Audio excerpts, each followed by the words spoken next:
was after last Saturday's game, you got on them a little bit about digging themselves into a hole. By that same token, is it pretty awesome to watch them claw their way out and just fight for every single inch? And the atmosphere here is just incredible. Yeah, I mean, first of all, hats off to Boise State. I thought Leon had his team as prepared as anybody we've played all year. They attacked the zone. They had 9 threes at halftime. Incredible. I mean, his kids were ready to go. That was as good as college basketball game as you'll find.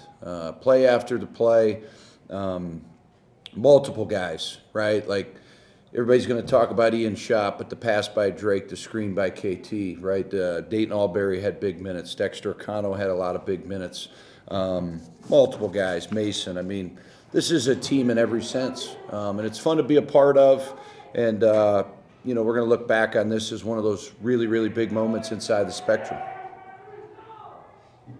Coach, you've never been a part of an environment like that loud, that packed, excited, fans out here 5 hours before. You know, I went out and I told Paul we were going to get him cookies, but then they wanted some pizza, so we went out early and we made every one of our guys, you know, shake their hand and get them pizza. And we ended up spending 20, 25 minutes out there just chatting about the game. And it's amazing. You know, I went to gymnastics last night. It was the same way. I was teasing with one of them. Some of their cheers last night were incredible. We have an environment here that very few have. We sell that on our recruiting process. And then when the kids get here, I think they play so much harder, right? And just our, you know, our community just really embraces this team, and it's really neat to see.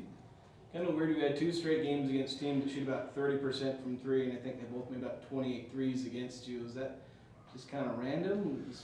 Yeah, it's something that me and Coach Howard are going to get in here tomorrow and figure out, to be honest with you. You know, there's some of that, right? It's basketball. It's a game of numbers. Sometimes you play the numbers game and they don't work out. But I thought we let Dagenhart get way too comfortable. There's a reason he's preseason player of the year.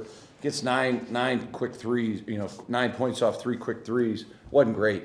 But, yeah, we got to look at that for sure. Offensively, as a team, you shoot 80% in the second half. How did you do that against a really good defense? Yeah, we were humming. I mean, you know, we get in – good players make you look good, but I think conceptually run some good things.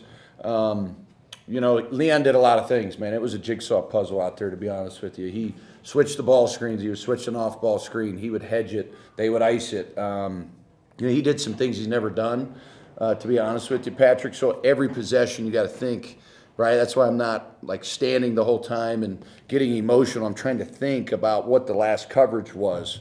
And, you know, I got 2 really good offensive minds as well, Coach Daniels, Coach Asher. They're starting to really understand my system. And, you know, we're gonna get a steady dose of ball screens, steady dose of off-ball screens. I think we're one of the better teams in the country at scoring out of baseline outs, right? We spent a ton of time with that. Once again, we scored on some of those. And then we're always going for the win. We're never playing for overtime. So I think a couple of the kids on the bench thought that, like we would run something to get at the rim, but I've never been that type of coach. I want to go for it. So we call, you know, that's T-cluster. We bring Mason off the top screen. We bring Ian over top. Dexter kind of sets like a little rub cut, and then we in-screen. KT set a great screen, and Ian was wide open, and I was in front where I could tell Drake I said, he's wide open, give him the ball. And it seemed like the shot was never going to stop bouncing, right? He got a great look. Looked like he leaned a little bit, but that's what the Magic's all about here in Logan. The way Boise State shot the ball, are you a little concerned with 7 seconds left and Cardenas gets Yeah, I mean, he's a great player. That was a great pickup, you know, San Jose State transfer. He had missed 2 free throws the time before. And what happens is, Sean, everybody panics late game, right? For whatever reason, he did get a pretty decent look, right? So this time I didn't think, like when we got the ball against San Diego State, we had good leverage. This time we didn't. That's why I called the timeout. Drake was coming up the right side. They're kind of loaded up. That's why we called the timeout. But, yeah, I mean, we just made one more play than them. It was just a great atmosphere. In a game like this, too, when they out-rebound you, guys get 0 steals, and you're averaging almost double digits. When there's just Yeah, it's almost kind of crazy. I mean, they make 14 threes, and you still beat them. So, kind of wild, for sure. What is it that you like most about your guys right now at this point? Yeah, you know, that's a good question. I like our maturity level. I like our unselfishness. I think college sports have become so me. So we just have a simple thing. Everybody has all these different culture things. We say we over me, and I put it on the bulletin board every day. I talk to them in our captains meeting. I meet with the captains every Monday, right? So I have, Drakey and Mason in every Monday. I have my staff in there, and it's just, you're just problem solving. That's what a coach is, right? Trying to look ahead for the week, and we got to have good work weeks, right? So we're going to give them the day off tomorrow. I said they earned that day. We were going to come in later. Then we'll have 2-day prep, and then we have UNLV Wednesday, and then we got a week off. And this team needs it. Our league schedule's been brutal. I mean, 4 out of 5 or whatever it was on the road. So, we're kind of wearing down a little bit, to be honest with you. Isaac Johnson was sick, but I just love him as people, and I think we treat him pretty good here. We got really good athletic director that, as they said, I mean, those kids are part of the interview process, right? How many ADs are forward thinking about putting, players on the interview process? So to me, that was really, really neat to see. And we just have good connectivity here with our guys. Coach, 10-22 from the free throw line, is that something you're a little bit concerned about? Do you think it's a little one-off thing? Yeah, I mean, I think Mace definitely has the yips. There's no doubt about it. He'll tell you that. We had Con Smith in here the other day. Con's been coming to all our practices, former Aggie coach. And he used to work Michael Jordan out. And I said, Con, I can't fix this. Can you help me? And he said loose wrists, right? Loose wrists. When you're shooting, you need to have loose wrists, which makes a lot of sense. It's in his head right now. And then Auburn, I think, the pressure got to him, quite honestly. But we'll get better from it.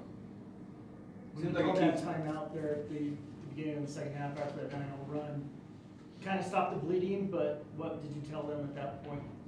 Yeah, like I said, we're kind of tired. We're kind of been all over the country, so I think you have to be careful. Sometimes, like losing your team in a game, right? This is an emotional game. I knew this was going to go right down to the final 3 or 4 minutes. So I wanted to make sure what I was saying was direct, not over the top. I think you can kill guys' confidence. I don't ever want to do that. But we just had to buckle down. We had to make better decisions with the ball. We had to make better decisions on defense. And we tried to press them, and it didn't work the way we needed to. We need to spend more time on that. But everybody was positive in the huddle. They really were. And I think that goes a long way. When you have a positive mentality and you're not degrading the players and not negative. I've only had one bad game as a coach here, right? And it wasn't UC San Diego. Honestly, it was Fresno. And I told the guys. I felt like a bad person that night. Couldn't sleep. Literally could not sleep. I coached like a angry man, and that's not who I am, right? And we were starving for effort from those guys. That was the only game I've had to coach like that. Most of the time, it's been pretty positive. So a lot of guys had a pretty big impact, but Dexter O'Connell seemed to have a pretty big stretch for you guys. I think he had 8 points in like 3 minutes in that second half. Got you from like within, it was a 10-point game down to like a 1-point game. How big was that from him to hit some of those shots? I thought it was critical. I mean, he's a guy that started every game at Oregon State. He went to Marquette and then went to Oregon State. He's been unbelievable. Ian talks about these guys, being able to accept the role, right? And most kids can't these days. It's me, and they want big roles. Dex has had a big role all year, but it's coming off the bench, right? And he's never sulked, never pouted, never had a bad day since he's been here. Honestly, his mother, Mercy, I talk to about once a week, and she said, Coach, this has been the best experience of his life. The best basketball. You guys care for him as a person. I mean, she sent me this text. It was unbelievable. And it means a lot, right, for a kid to come over. He's a 1-year kid. Same thing with Dayton Albury now. He might have another year. But, if you stay the course with these kids, they'll give a lot to you. And I thought Dex carried us for a while. You're exactly right. Coach, you mentioned Dayton. Talk a little bit about how good he's been, especially the past couple games. Really kind of keeping you guys in the first. Yeah, Dayton's a funny kid, man. He can get from 0 to 100 really, really fast, right? He's got tremendous speed. He's a 2-year JUCO kid, and then he went to Queens. Very, very incredible story. He saw his dad as a youngster get shot right in front of him. He's been through a lot, this kid, and the dad gave a message the other day to our team. We do these messages from different people, and you could tell how invested they are, right? And he can't wait to get to Logan here. He's coming to town in a couple weeks, but the kid's been better and better. Drake Allen was good, right? And now Jordy's minutes went down a little bit. It's very, very tough for those 3 point guards, but it's whoever's playing the best, right? Whoever's kind of got it going. They all like each other so well. I think it would work another year. That's my wish. I really believe these 3 kids can coincide with one another, make each other better. But tonight he got 13. Last game he had 13, 6, and 5. He gives you a different dimension, right? He gives you that burst that a lot of people in this league don't have. And we tried to exploit those matchups early in the game. I got him off to a pretty good start. I put him in a lot of pick and rolls to get downhill, a lot of movement actions, right? So he could come off the ball screen. And he did a good job. And then Leon adjusted, and they sat on some of those things. But he's a great kid. I think Ian hit it on the head. The reason we're whatever we are, 16-1, is not only all the games we've won close, but just the closeness of the team. And that makes a big difference in today's college landscape. Good. Thank you.